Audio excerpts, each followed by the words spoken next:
Assalamualaikum warahmatullahi wabarakatuh.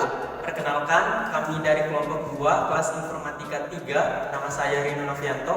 Saya Marjati Hakarim. Saya Nurfain Syafitra. Saya Muhammad Syawal Badmin. Pada video kali ini, kami akan menjawab soal ujian akhir semester dari mata kuliah kewarganegaraan yang diampu oleh Bapak Saifullah MPD.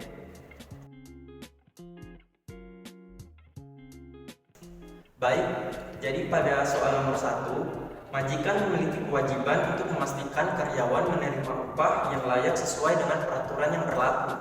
Nah, kemudian langkah-langkah yang dapat diambil oleh majikan yaitu memastikan upah sesuai dengan ketentuan.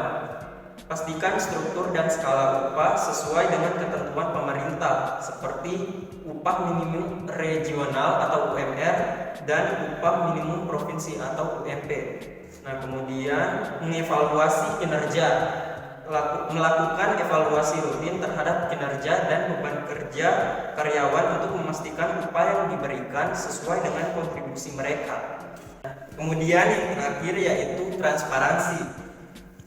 Majikan harus bersikap transparan dalam penghitungan upah dan terbuka dalam komunikasi mengenai kebijakan upah untuk menghindari kesalahpahaman dan menjaga kepercayaan karyawan.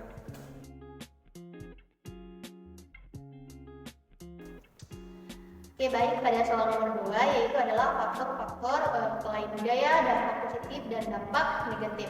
Jadi faktor-faktor selain budaya yang pertama adalah kedekatan geografis. Jadi negara yang bertetangga Indonesia itu akan lebih mudah untuk mengadopsi budaya-budaya Indonesia. Contohnya itu adalah batik. Jadi batik itu diklaim oleh Malaysia. Kenapa? Karena kedekatan geografis kedua negara tersebut sehingga menyebabkan atau memungkinkan pertukaran budaya. Kemudian yang kedua itu adalah sejarah perpindahan penduduk.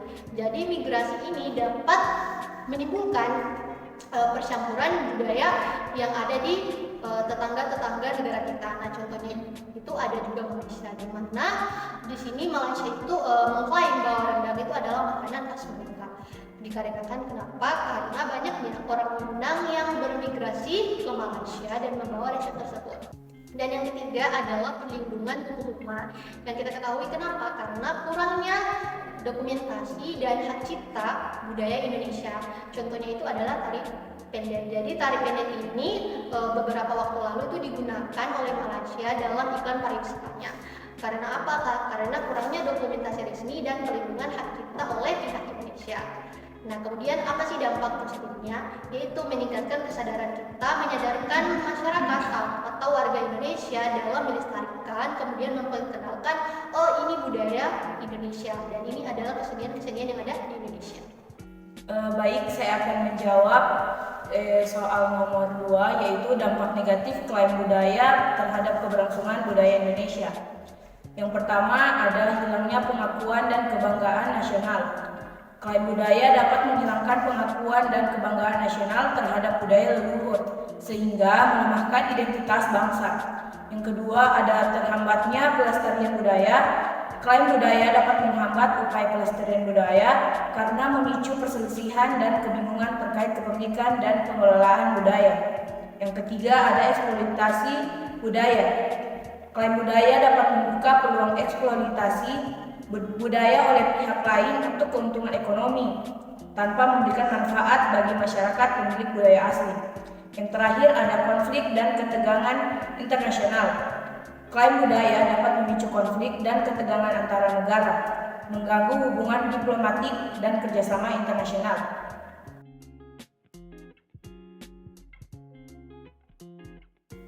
Baik, pada soal nomor 3 itu memiliki 3 dampak, yang dimana dampak pertama itu yaitu dampak positif, yang dimana pertama peningkatan kesadaran dan partisipasi.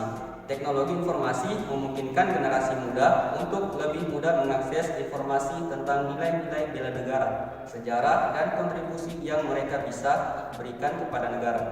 Kemudian yang kedua yaitu pembentukan komunitas dan jaringan, yang dimana platform media sosial memungkinkan generasi muda untuk terhubung dengan sesama yang memiliki minat yang sama terhadap bela negara. Kemudian tantangan utamanya Yang pertama ada penyebaran informasi yang tidak akurat, yang dimana media sosial seringkali menjadi tempat tersebarnya informasi yang tidak diverifikasi atau bahkan disinformasi. Dan yang kedua yaitu pembaruan nilai-nilai konsumerisme, yaitu teknologi informasi terutama iklan dan konten-konten yang mempromosikan gaya hidup materialistik dapat mempengaruhi generasi muda untuk lebih memprioritaskan kepentingan pribadi daripada kepentingan bersama atau bangsa. Dan yang terakhir yaitu pendekatan. Yang pertama ada pendidikan dan literasi digital, yang dimana meningkatkan literasi digital dan kritis untuk membantu generasi muda menganalisis informasi dengan benar. Dan yang kedua yaitu ada promosi nilai-nilai positif, menggunakan media sosial untuk mempromosikan nilai-nilai patriotik, solidaritas sosial, dan partisipasi aktif dalam kegiatan masyarakat. Dan yang ketiga yaitu kolaborasi lintas sektor, yang dimana ada kerjasama antara pemerintah, sektor swasta, dan masyarakat sipil dalam mengembangkan platform digital yang mendukung pendidikan patriotik dan kegiatan sosial. Yang dimana dari kesimpulan ini yaitu dengan pendekatan teknologi informasi dan media sosial dapat menjadi alat untuk membangun karakter bangsa yang kuat dan semangat bela negara yang kokoh. Jadi sekian dari jawaban-jawaban kelompok kami. Kurang dan lebihnya kami mohon maaf. Wabillahi taufiq wal hidayah. Wassalamualaikum warahmatullahi wabarakatuh.